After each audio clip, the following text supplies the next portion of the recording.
Hey y'all, it's Nikki. Welcome to another episode of the WERKin Mommas podcast. It has been a minute. What's good, y'all? It has been a minute since I've been on the mic. That would have been a good first line to start freestyling, start flowing for y'all. But I ain't got no flows unless it's statement of cash flows. That's the part where y'all supposed to laugh. That's the extent of accounting humor. But anyway, I hope y'all are good, staying safe, staying sane during this craziness. Just want to talk to y'all today about some things that I've been up to.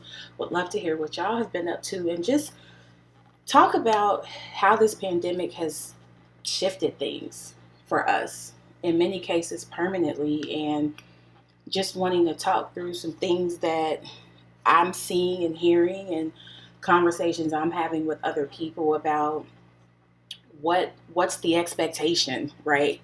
This air quote expectation during quarantine, where are you supposed to be crushing your goals? Are you supposed to just be chilling out, waiting for this to pass? Like what side of that fence are you on, and really how to talk through where everybody's at. So first, I'm introducing my beverage today. It's just some good old plain vinegar water.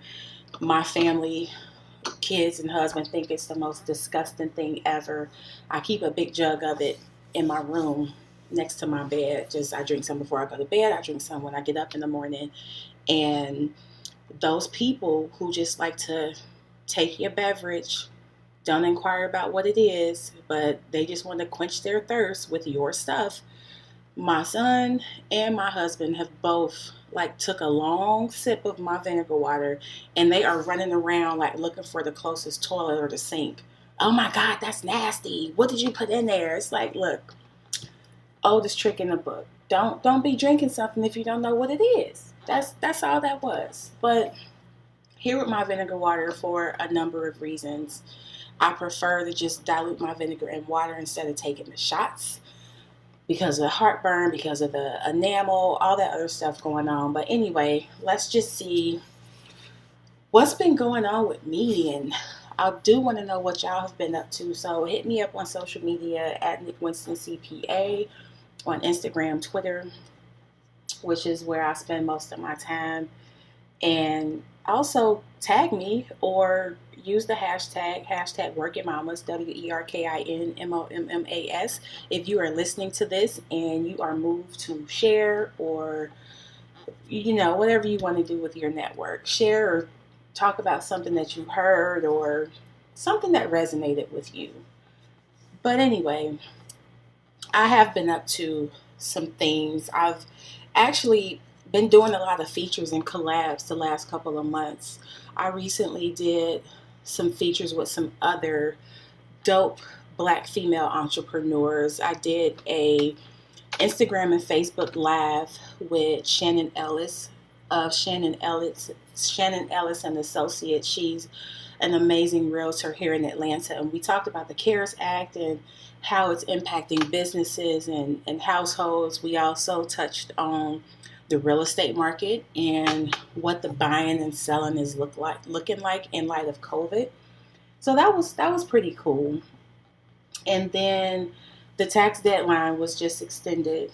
Well, the deadline just passed July 15th. Much to the chagrin of CPAs everywhere, but we managed to make it through. Thank you, Jesus. It was a whirlwind of a tax season, and Jasmine Young, who is another awesome Black female CPA, invited me to her podcast. It's called Talk Wealthy to Me, where we chopped it up about tax season, common mistakes that we see taxpayers making, why it's important to have a CPA on your team year round, regardless of how much money you make, and not just during the tax season. So it was a podcast interview, but it was more like a conversation, and it was really fun. So check that out if you haven't already on Jasmine's Talk Wealthy to Me podcast.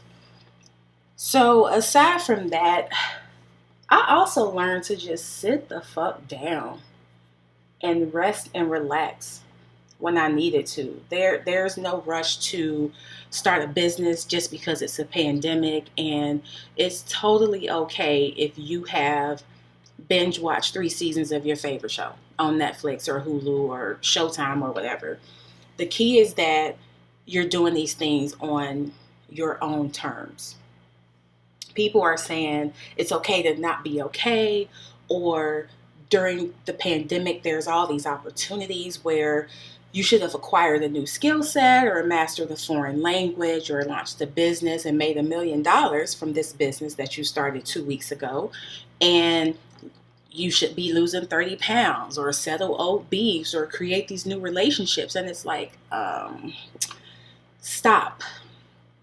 There's no golden rule that you must accomplish things during the pandemic. Just do you, whatever that means. And there's no pressure to start something new. Instead, and what I've done and what I really want to delve into is, instead of trying to look for something new, finish one of the many things that you've left undone. My podcast, this is a perfect example for me. I had this unplanned hiatus from my podcast, from publishing new episodes, because it was just so much going on.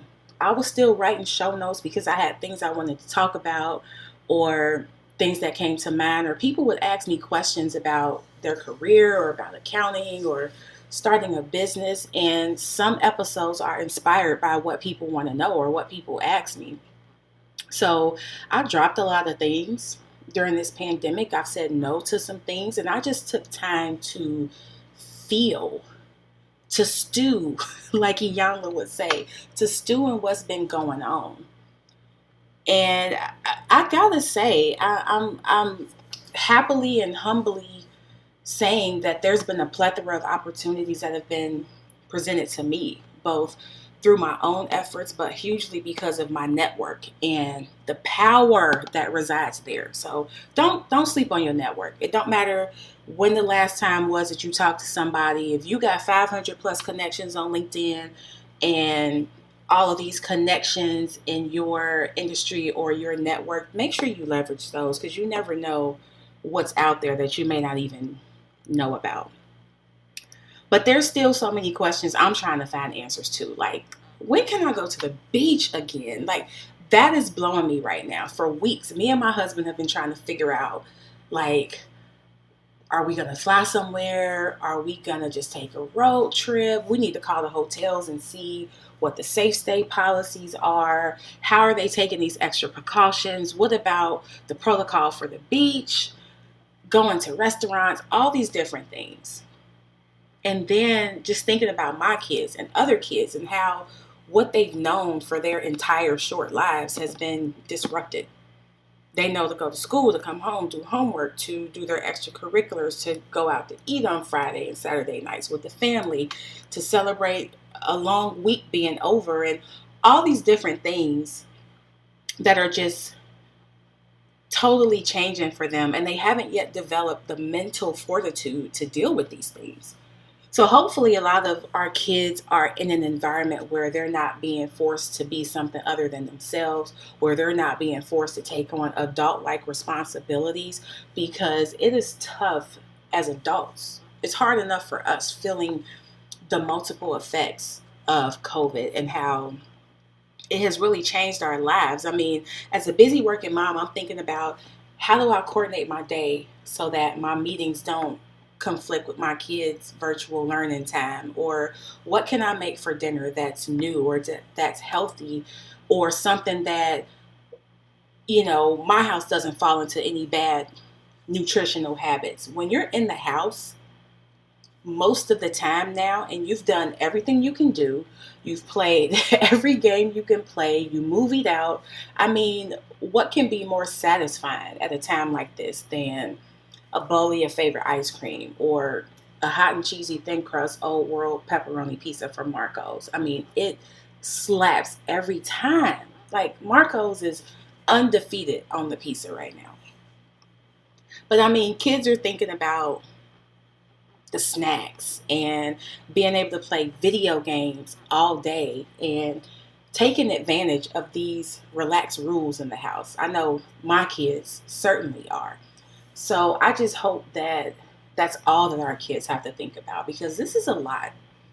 This is a lot to deal with. Even with the opportunities, even with the upside, this is still a lot to deal with as an adult, let alone as a child. But I will say, let me get a sip of water.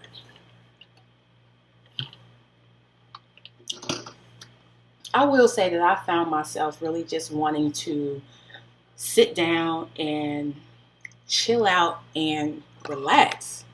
Like, we all strive to have more chill time. And I know even as a busy mom, when I was going into my office several days a week, I was always like, oh, I wish I could do this from home, or I wish I could be home and start dinner while I'm waiting for this meeting to end, and all these different things. But for me, I'm always going, always working, always doing something, always into something. And I really made these diligent efforts during COVID to stop work at a certain time, to not spend my whole Saturday in my office. And when the pandemic first happened, like mid-March, and things shifted to this work from home and everything being shut down, first I looked at it like, okay, this is smack dab in the middle of tax season. So that's already not good. But I can get through these returns. I can bang out these returns. I don't have to worry about getting up, driving, sitting in the traffic. The time I'm commuting, I can be working. And those first several weeks, I was actually probably working more than ever, more than when I was going to my office. And I had to pull back on that for a minute. Even with my podcast, it was like, I need to record an episode. It's been 2 weeks, but watching Netflix and drinking Crown XR sounds more exciting to me at this moment. You know, I need to jump on the live and do boot camp with my gym. Shout out to Effect Fitness, because I was on that. Like, even when I stopped my work day, I would de-stress by jumping on the live and going outside of my backyard. It's hot, it's humid, so it's gonna kind of feel like the Effect workout room anyway, because it'd be hot as hell in there to where even the mirrors are fogged up, trying to create that same environment. But it was like, yeah, I could do the boot camp, but curling up in this sheepskin blanket with a glass of wine and watching Succession sounds better to me. Now, let me caution that, because I know myself well enough to know that after a day of chilling, that my ass is back up the next day in straight up work mode. But not everybody has the discipline to manage their time and realize when enough is enough when it comes to chilling, or realizing that, okay, I have been at this computer long enough. Let me shut it down. This work will be here tomorrow.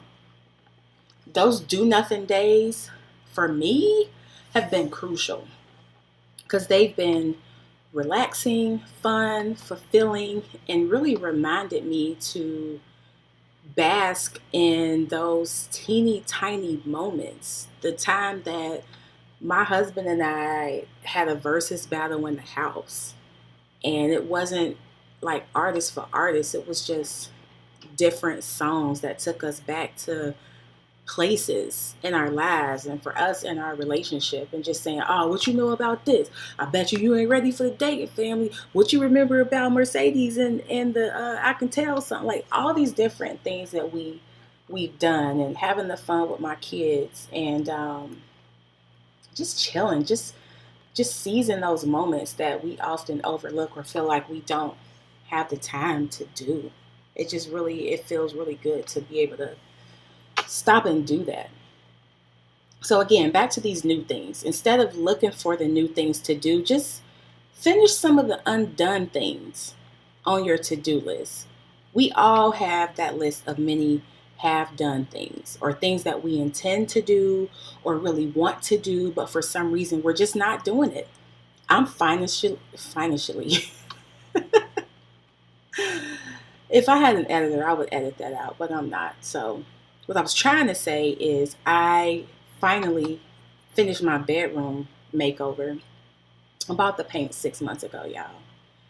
And it sat in the garage up until a couple weeks ago. Now, I will say it was worth the wait.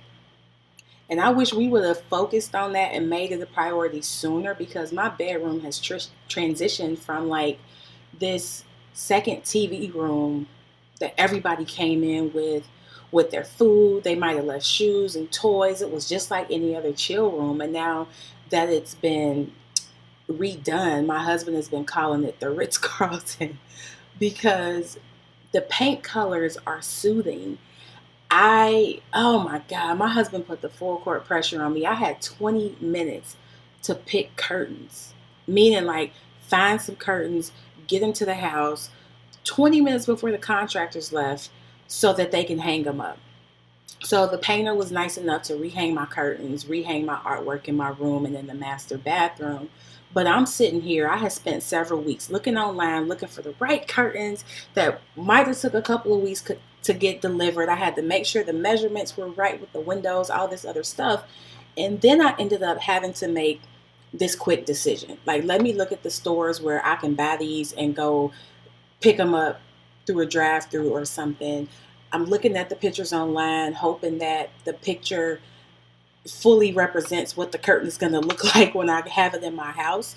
And then just walking around my room, walking around my bathroom, like, what is the vibe? What is the feel? I was online looking at color schemes, like what color goes with which. And I was like, you know what? Let me just go with function and feel. So let me go with the function. I need it to be room darkening. I like my room pitch black when I'm asleep, but I love the natural light. So the room darkening feature was important. Let me think about the color. I don't want it to be too overpowering, because that was the problem with my last color scheme, is I had some dark red in there. So it felt a little bit strong, a bit much, and I didn't want to go back to that space. And then it's like, I'm just going to have to trust myself and do it. So they ended up turning out beautifully once they were hung up.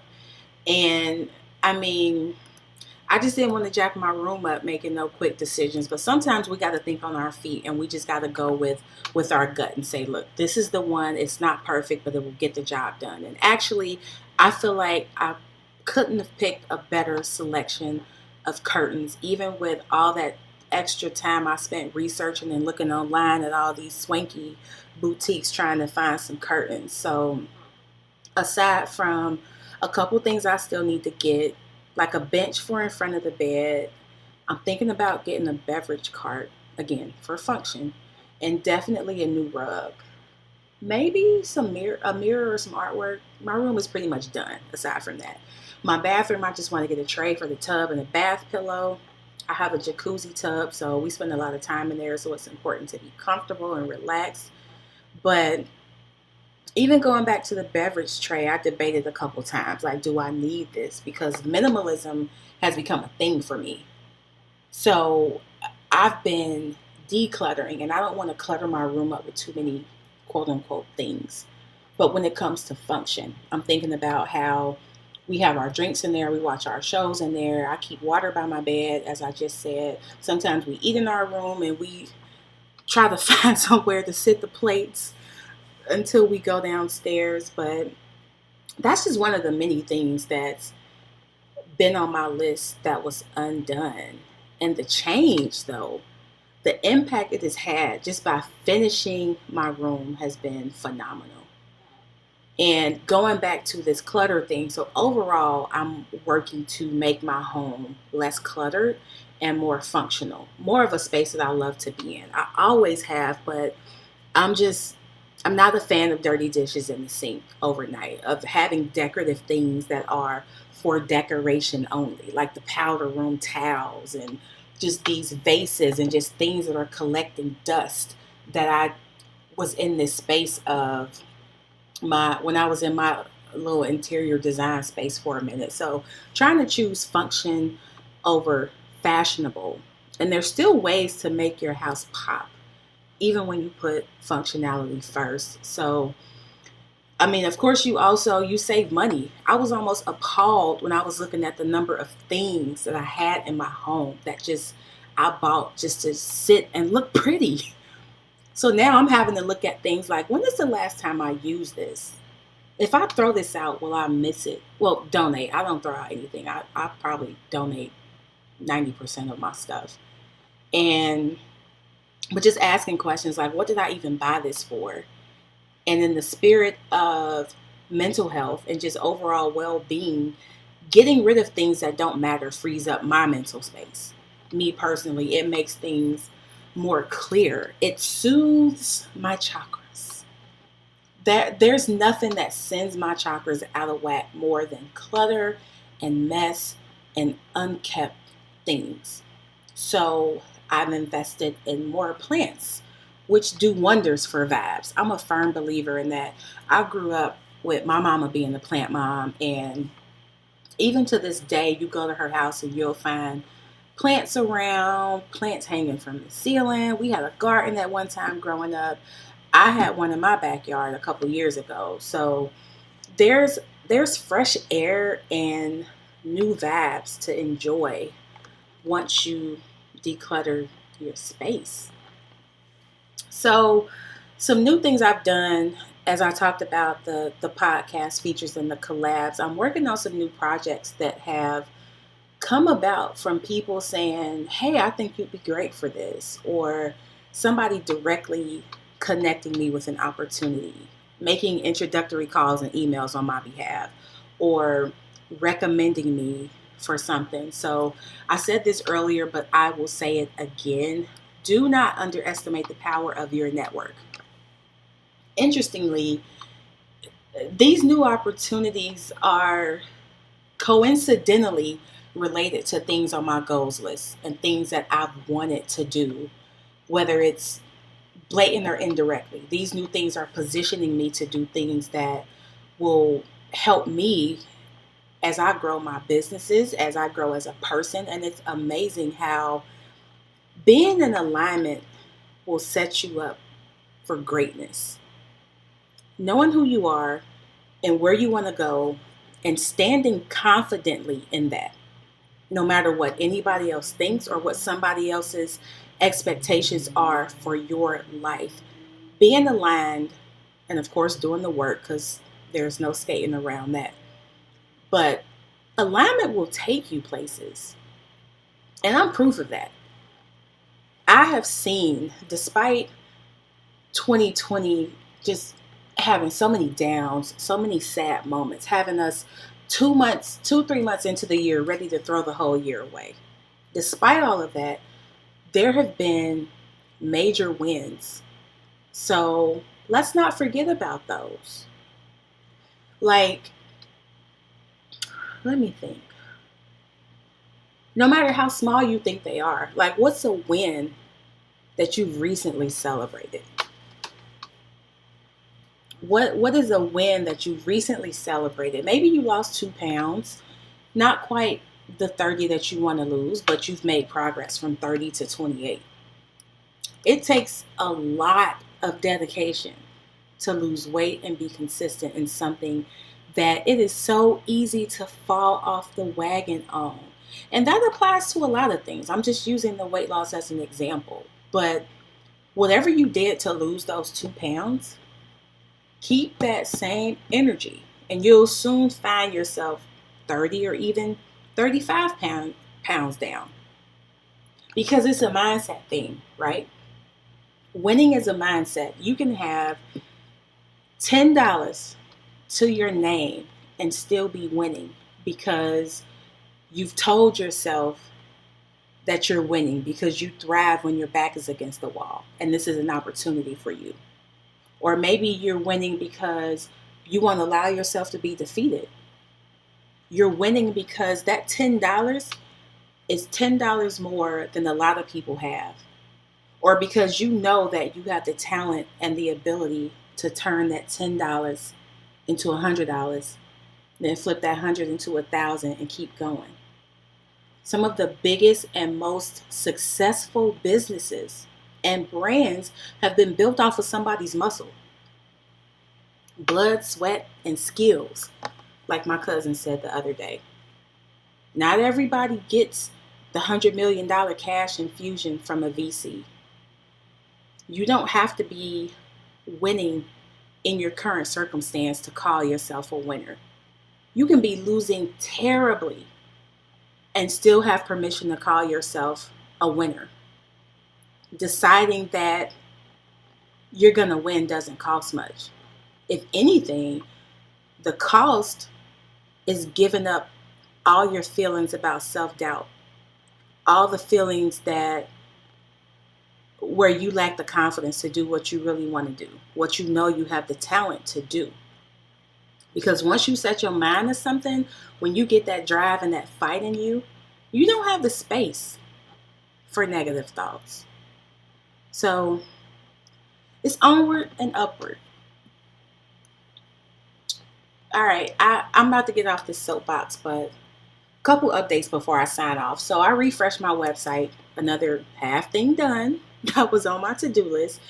It's the same dope content, different layouts and such at nickwinstoncpa.com. That's where CPA candidates and those looking for career advice find me. I've also spruced up the Winston CPA Group's page. That's winstoncpagroup.com. That's the page where entrepreneurs, business owners, freelancers looking for tax help, questions about PPP, outsourced accounting, all things accounting, that's where they find me. So if you found this podcast helpful, I would appreciate you sharing it. That also does not cost a thing. Tag me at Nick Winston CPA on IG and Twitter as you share it. Also use the hashtag WERKin Mommas, hashtag WERKIN MOMMAS. I'm actually thinking about bringing that hashtag back. It was popping for a minute with the busy moms and the mompreneurs, and I kind of miss shouting the moms out, but that's also the title of my podcast for many reasons. But I said thinking as the operative word because I have many passions and I work to allocate my time appropriately. I don't want to start it back and then things get busy and I stop promoting it, then it falls off. Hence the need for us as busy moms to figure out what to outsource. I'm willing to pay for anything that brings me extra time. So I don't know, maybe I'll look for a social media manager or something. But anyway, thank y'all for rocking with me as always. This is one of the first episodes I've done that hasn't been CPA exam related. And that's always going to be my thing. Like when I look at the metrics of my shows, I love that I have the listenership that I do and the audience that I do. But when I look at it by episode, those CPA exam podcasts outperform all my other episodes. But it's a couple things. I mean, there's a bunch of CPA episodes and there's not as many accounting, small business, entrepreneurship type of episodes like this one, which is what I'm working on to put more of that out. But I'll figure it out as I go. But y'all be good. I hope y'all are doing well, staying safe. Here's my son waving at me from coming outside and playing basketball, which means now he wants something to eat. But anyway, y'all be good. I will talk to y'all later.